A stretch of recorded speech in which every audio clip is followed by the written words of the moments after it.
Okay, tonight is Helaman chapter 4. And it came to pass in the 54th year, there were many dissensions in the church, and there was also a contention among the people, insomuch that there was much bloodshed. And the rebellious part were slain, and driven out of the land, and they did go unto the king of the Lamanites. And it came to pass that they did endeavor to stir up the Lamanites to war against the Nephites, but behold, the Lamanites were exceedingly afraid, insomuch that they would not hearken to the words of those dissenters. All right, so we're in the 54th year now. The previous chapter ended with the end of the 53rd year. And as you can see, it's beginning with says many dissensions among the people and the people in the church or not. It says there was much bloodshed. Right? And so as you can see in verse 2, it says the rebellious parties were slain and driven out of the land. They did go with the king of the Lamanites. When they went to the king of the Lamanites, it says they tried to stir up the Lamanites to go to war, right? Because now they're mad at their brethren the Nephites, and so now they want to make trouble. So they were a better place to go to make trouble. You go to the enemy, you go to the Lamanites, and say, hey, I'd like to fight a war against the Nephites. We'll be happy to help you out. And now it says the Lamanites were exceedingly afraid, so much that they didn't want to get involved. Now, because they knew the history, right? They knew that every time we have a war with the Nephites, a lot of us get killed. And whether it's because God was on their side or for whatever reason, we seem to come out on the short end of the stick when we have these wars. So no, we're not too enthusiastic about getting into the war, especially since it's not our problem, it's your problem. You know, you're the one that's coming saying that you're mad at them, so fight them yourself. Don't get us involved, because it doesn't work out too well for us. But it came to pass in the 56th year of the reign of the judges, there were dissenters who went up from the Nephites unto the Lamanites, and they succeeded with those others in stirring them up to anger against the Nephites. And they were all that year preparing for war. And in the 57th year they did come down against the Nephites to battle, and they did commence the work of death. Yea, insomuch that in the 58th year of the reign of the judges they succeeded in obtaining possession of the land of Zarahemla, yea, and also all the lands, even unto the land which was near the land Bountiful. And the Nephites and the armies of Moronihah were driven even into the land of Bountiful. As we start in the 54th year, the dissenters were unsuccessful. Again, the Lamanites stirred up sufficiently to go to battle, but now in this next group they were able to get them going, and we seem to have even lost a year here, jumped to the 56th year, so I guess year 55 was uneventful, that's what it would appear. We jumped right to 56.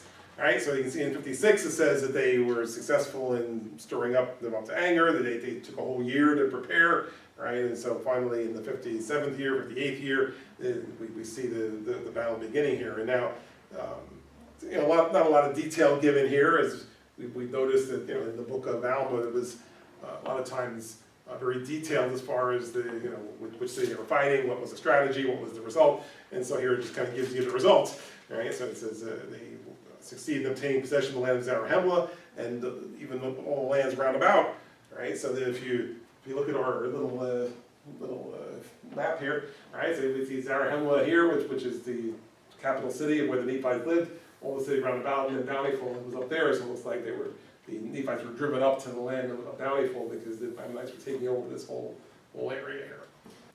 And there they did fortify against the Lamanites from the west sea even unto the east, it being a day's journey for a Nephite, on the line which they had fortified and stationed their armies to defend their north country. And thus those dissenters of the Nephites, with the help of a numerous army of the Lamanites, had obtained all the possession of the Nephites which was in the land southward. And all this was done in the 58th and 9th years of the reign of the judges. And it came to pass in the 60th year of the reign of the judges, Moronihah did succeed with his armies in obtaining many parts of the land, yea, they regained many cities which had fallen into the hands of the Lamanites. And it came to pass in the 61st year of the reign of the judges, they succeeded in regaining even the half of all their possessions. Starts out, as you can see from the previous verses, starts out with the bad news, is the Lamanites come and take over much of the land, right? And you can see in 7 and 8, right, it says in the 58th and 59th years they obtained pretty much all the lands of the Nephites and then the land southward, right, which, and it's, when it refers to northward and southward, I suspect it's using Zarahemla as a central point, so when the land north would be above Zarahemla and south would be below it, so it says, all this they were kind of taking over. And so by the end of the 59th year, they had taken possession of pretty much all those lands.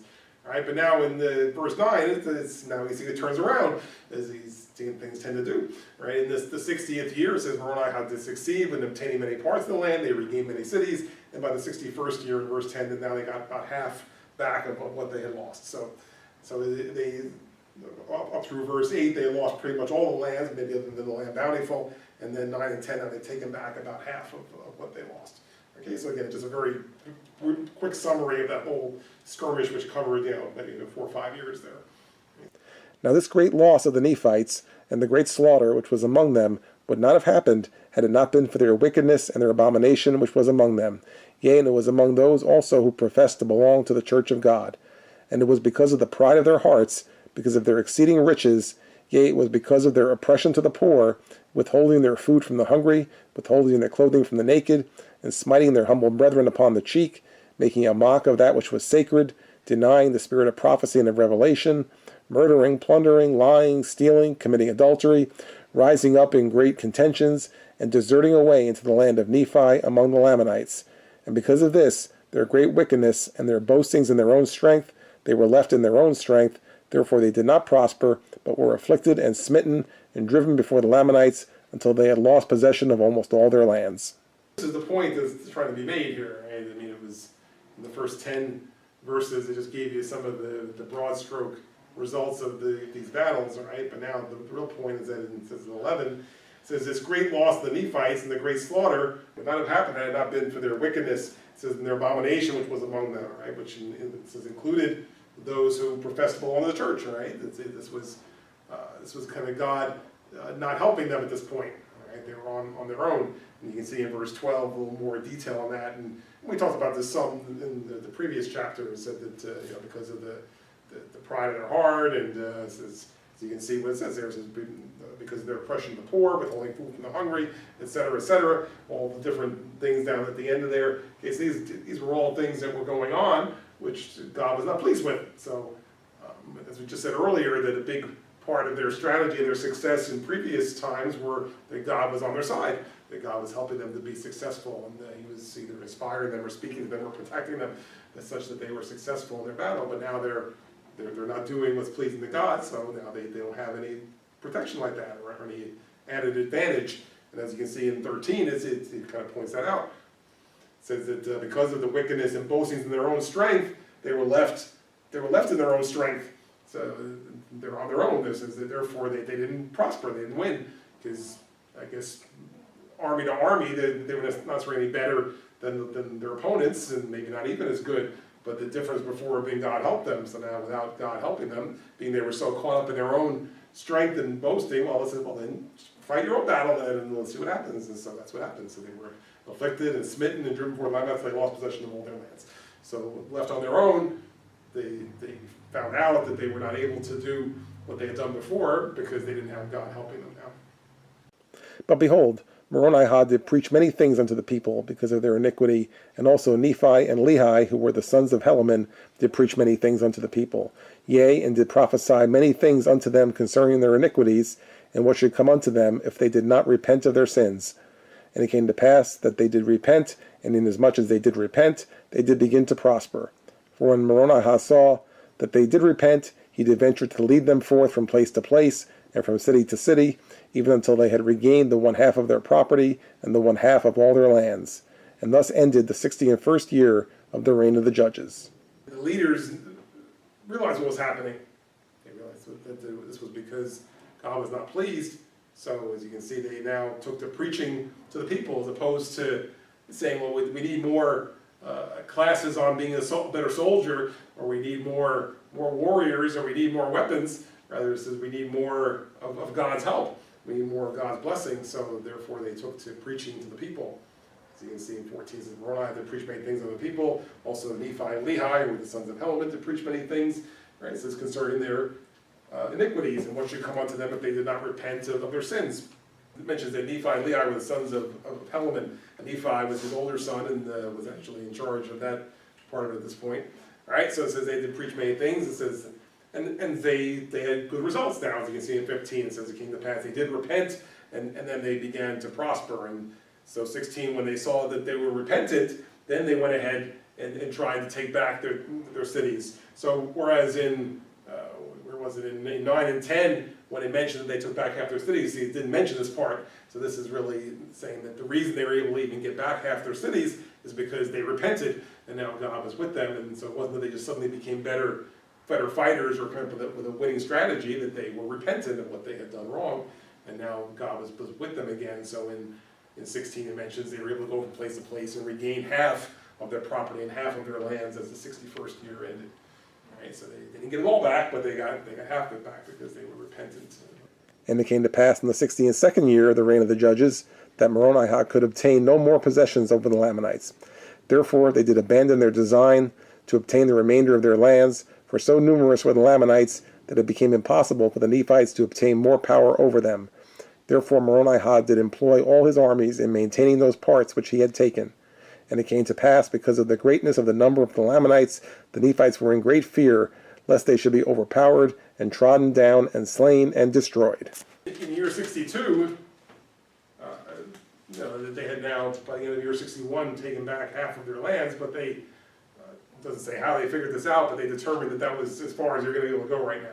Right? As you can see, it says in 62 and 18, it says they could obtain no more possessions of the Lamanites, so we got back half, but we're not going to get any more. So let's protect what we have now. Right? And so 19, it says they were going to just use their armies to maintain those parts which they had taken back, and just protect these lands, and rather than try to thin their army out and try to fight more, let's just hold on to what we have. I mean, it's better than nothing, and so that's what they were going to do.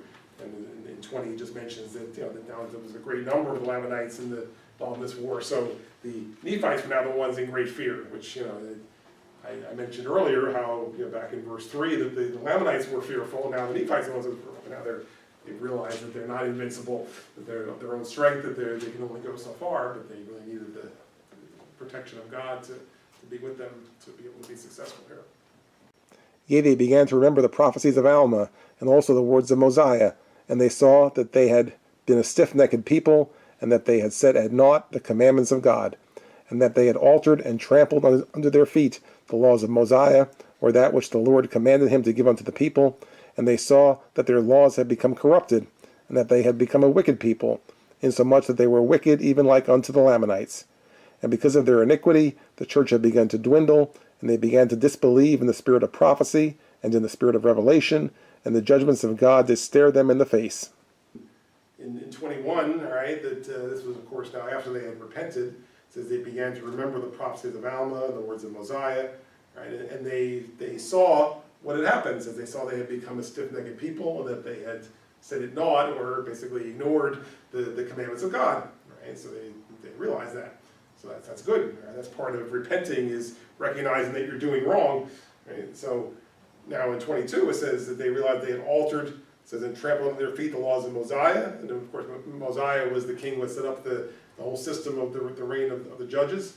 Right? And so that the laws of Mosiah, or that which the Lord commanded him to give unto the people. Right? It says that they saw that the laws had become corrupted, become wicked people, as bad as the Lamanites at this point. Right? So they were not keeping the teachings of God, or even their own rules, their own laws that were set up to govern them. So how could they even say, well, we're better than the other people, all right?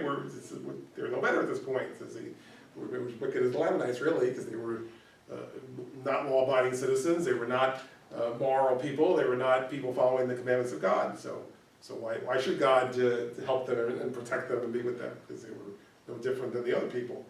Right, and now, but notice what happened in 23 now. It says, because of their iniquity, it says the church began to dwindle, and they began to disbelieve in the spirit of prophecy and revelation and the judgments of God that stare them in the face. All right, so you see that, and you say, well, all right, that happened to them then. It could happen to us now. All right, so we need to understand that, is that if we see the church dwindling or something, then we say, well, why is that happening? All right, is there anything that we have done, or anybody has done, that might contribute to that? And so as I was reading, so I was thinking that we see obviously the church is smaller today than what we would like it to be. So we want to make sure that we're doing the best that we can do, and that we might be able to serve God. And that certainly there's about believing in the spirit of prophecy and spirit of revelation. If these things are coming forth, we want to believe in what the Lord is providing to us, or is telling us, because otherwise we're going to turn a deaf ear. Well, then again, why is God going to speak to anybody who's not listening? So it's something to keep in mind, is that when things are not going well for the church, we want to make sure we're doing the best that we can do to serve God, and that be the type of people that God would bless and work with and assist in that way. And they saw that they had become weak, like unto their brethren the Lamanites, and that the Spirit of the Lord did no more preserve them. Yea, it had withdrawn from them, because the Spirit of the Lord doth not dwell in unholy temples. Therefore the Lord did cease to preserve them by his miraculous and matchless power, for they had fallen into a state of unbelief and awful wickedness. And they saw that the Lamanites were exceedingly more numerous than they, and except they should cleave unto the Lord their God, they must unavoidably perish. For behold, they saw that the strength of the Lamanites was as great as their strength, even man for man. And thus they had fallen into this great transgression, yea, thus had they become weak, because of their transgression in the space of not many years. Right, so as they're having this moment of self-examination and awareness of things that have happened and things that have gone wrong, as you can see in 24, it says that they have become weak like the Lamanites. The Spirit of God wasn't preserving them, as we've already said, right? And because the Lord doth not dwell in unholy temples, right? Which is a statement that can be made at any point in time, right? The Lord doesn't dwell in unholy temples. And so in 25 it says that it wasn't that God was punishing them per se, he just says he did cease to preserve them. So I mean it's maybe two different things. It's that God was bringing down death and destruction and upon them, but nor was he protecting them as they went into battle. So that's really bad too, to not have the Lord's protection, because I would hate to have to go through any day without feeling like God was by my side, right? Where you're really out there on your own without God. So this is the state they were in. So is that they fall into a state of unbelief, awful wickedness, and now meanwhile the Lamanite army has grown. It says they're more numerous than them. And 26 it says the strength man to man. We're no better than they are. We're no stronger than they are. So without the protection of God, we have a problem here. We're not going to do well. We're not going to win our battles. We're not going to be able to hold on to our lands. You just go army to army, well, theirs is bigger than ours now. If you notice the second half of 26, it says, and thus they have fallen into this great transgression, they became weak of their transgression in the space of not many years, all right? And it's interesting how that's even pointed out. It's like it happened very quickly. A few years have passed in these chapters, as I mentioned, I think last week, that the years do start to go by quicker now in these chapters, but still, it's not been many years, maybe 10 years. 10 years ago, they were the invincible army with God's strength behind them, and they were able to take back any city that they wanted. And now within a short period of time, suddenly they're weak, they're in transgression, God's not protecting them. So it's a very quick turnaround that they face now. Now they have to figure out where to go from here.